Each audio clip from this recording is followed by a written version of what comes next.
Tragedy at SeaWorld. It happened without warning. A killer whale grabbed a trainer who'd always dreamed of working with orcas and pulled her underwater. On February 24, 2010, 40-year-old orca trainer Dawn Brancheau was killed when a 22 feet long and 12,000-pound whale named tilikum pulled her into the water. This tragic event shocked the world and raised important questions about the relationship between humans and these majestic creatures.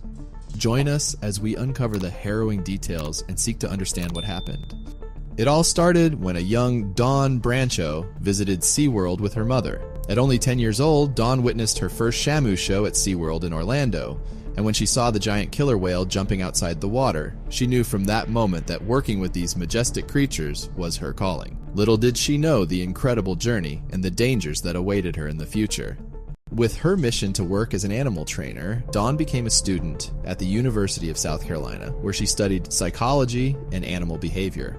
After getting her degree, she spent 2 years working with dolphins at a New Jersey attraction before securing a position at SeaWorld. This experience allowed her to develop a strong foundation in animal training and deepen her understanding of marine mammals. Dawn's love for animals extended far beyond the great killer whales. Outside of her work as an animal trainer, Dawn Brancheau had a special place in her heart for dogs, particularly her beloved Labrador retrievers. These loyal and playful companions were a fundamental part of her life. Dawn adored them, and they brought her immense joy and companionship. In her spare time, Dawn selflessly volunteered at an animal shelter. She actively contributed to the welfare of stray dogs, providing them with care, love, and a chance at finding forever homes.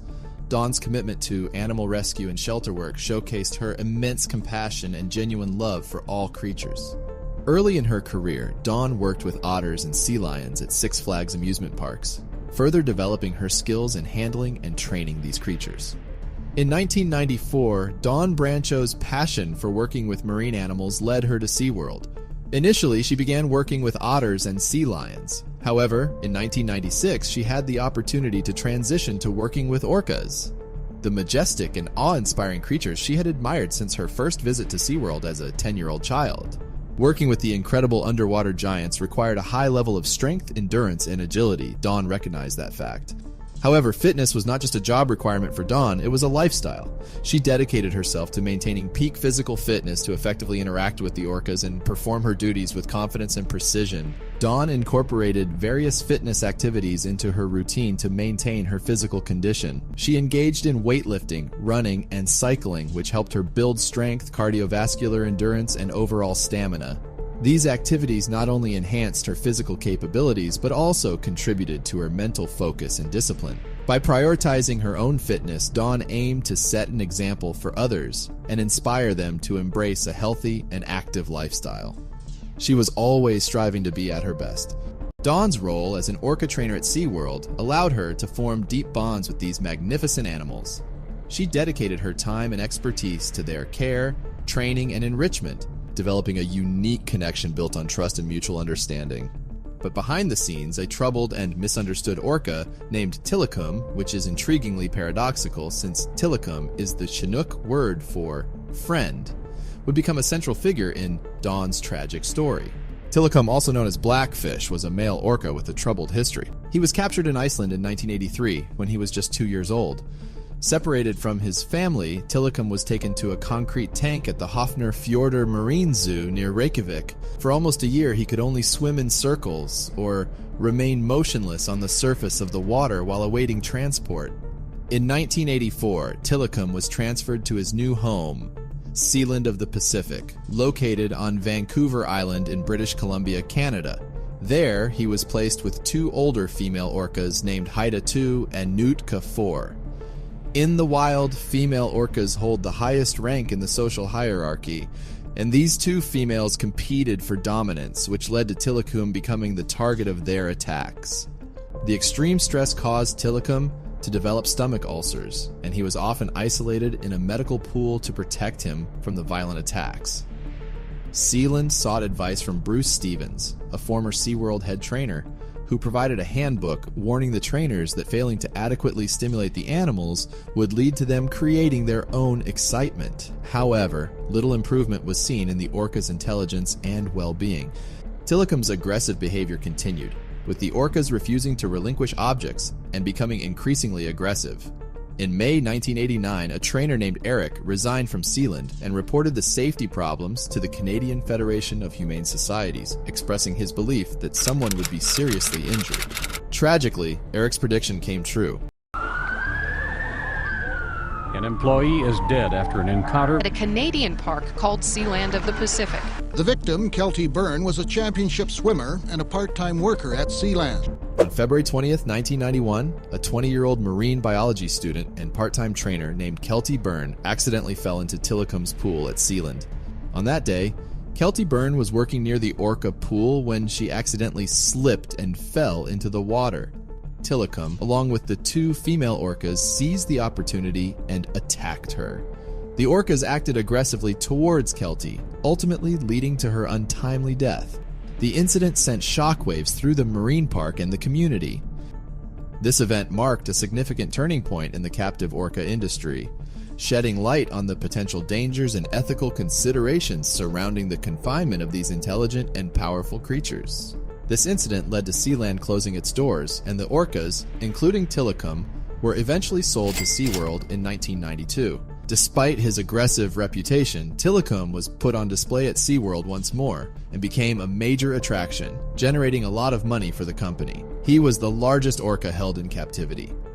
In 1999, another fatal incident occurred at SeaWorld Orlando, involving a homeless person and Tilikum.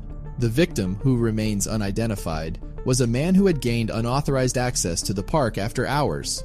It is believed that the man entered Tilikum's tank during the night and was subsequently found dead in the morning.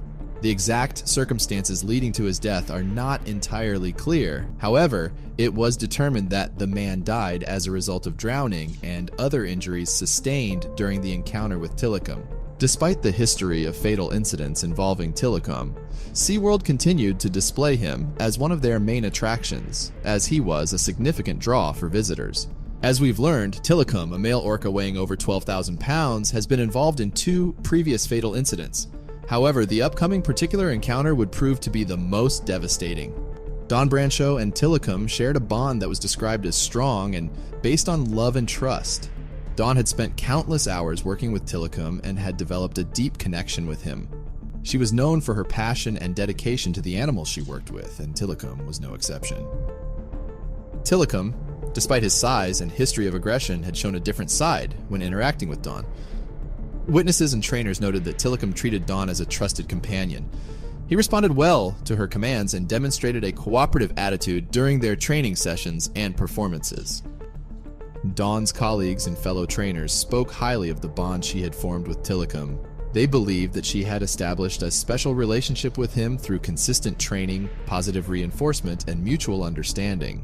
It was evident that there was a level of trust and respect between them. The bond between Dawn and Tilikum was built over years of working together, understanding each other's cues, and developing a unique form of communication. They had established a level of familiarity and mutual respect that allowed them to perform intricate routines together. It's important to acknowledge that orcas, like Tilikum, are highly intelligent and social creatures. They are capable of forming connections with their trainers based on trust, positive reinforcement, and consistent interaction.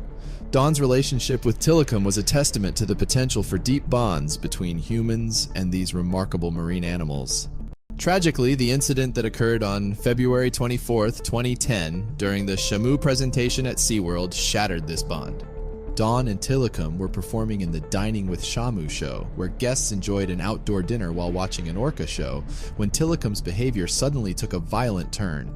Witnesses reported that Dawn had just finished stroking Tilikum's nose and was lying with her face next to him. But then, within a split second, everything changed. Tilikum suddenly grabbed hold of Dawn, either by her ponytail or arm, and pulled her into the water.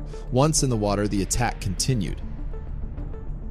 Witnesses described seeing Tilikum swinging Dawn around underwater, dragging her by her arm. The attack was prolonged and incredibly violent. Despite the efforts of other trainers who tried to divert Tilikum with nets and food, they were unable to rescue Dawn in time. Eventually, Dawn drowned as a result of the attack. The autopsy revealed the extent of the injuries Dawn suffered. Tilikum's violent movements broke her jaw, shattered a portion of her spine, dislocated one of her elbows, and even dislocated a knee. The force of the attack was so intense that a portion of her scalp was forcibly pulled from her skull. Her left arm was torn from its socket, and her hair and skin were found at the bottom of the pool. The details of the incident were widely reported, and the incident became the subject of scrutiny and debate about the ethical implications of keeping orcas in captivity for entertainment purposes. If you want to know what happened to Tilikum, make sure to keep watching till the end of the video. Following the incident, SeaWorld immediately suspended all orca shows and closed the park temporarily, while an investigation by the Occupational Safety and Health Administration took place. The investigation resulted in 3 safety violations, and the park was fined only $75,000 for failing to provide a safe working environment for its trainers. After the incident, SeaWorld made substantial changes to its procedures and facilities to enhance the safety of its trainers. One notable change was the implementation of a new waterwork policy. Trainers were no longer allowed to enter the water with the orcas during shows and performances. Instead, they would conduct training and interactions from the safety of elevated platforms. SeaWorld faced immense public backlash, leading to a decline in attendance, a wave of negative publicity, and financial challenges for the company. The incident and subsequent investigations received widespread media coverage and sparked public outrage and debate about the ethics of keeping orcas in captivity. In 2013, the documentary Blackfish was released, which focused on the incident involving Dawn Brancheau and Tilikum, as well as the broader issues surrounding orca captivity. The documentary had a significant impact on public opinion, further fueling the controversy and raising awareness about the welfare of orcas in captivity. The tragic loss of Dawn Brancheau's life sparked a global movement advocating for the protection and freedom of orcas. Many organizations, researchers, and activists are now working tirelessly to rehabilitate and release captive orcas back into their natural habitats. These efforts aim to create a world where orcas and other marine creatures can thrive in their natural environments, free from the constraints of captivity. The family of Dawn Brancheau remembers her as a loving and passionate individual who had a deep connection with animals. They have spoken fondly of her dedication to her work as a trainer and her genuine love for orcas, particularly Tilikum. In the aftermath of her passing in 2016, Dawn's family established the Dawn Brancheau Foundation to honor her memory and continue her legacy. The foundation focuses on supporting causes that were important to Dawn, such as animal conservation, educational initiatives, and providing scholarships for students pursuing careers in animal-related fields. Tilikum remained at SeaWorld following the incident, spending a significant amount of time lying on the surface of the water in his pool. He was no longer used in performances or allowed to interact closely with trainers. Tilikum passed away on January 6, 2017 at age 36 due to bacterial pneumonia. Until today, no one knows why Tilikum made that choice to attack Dawn Brancheau. Thank you for joining us today as we explored the chilling last minutes of orca trainer Dawn Brancheau.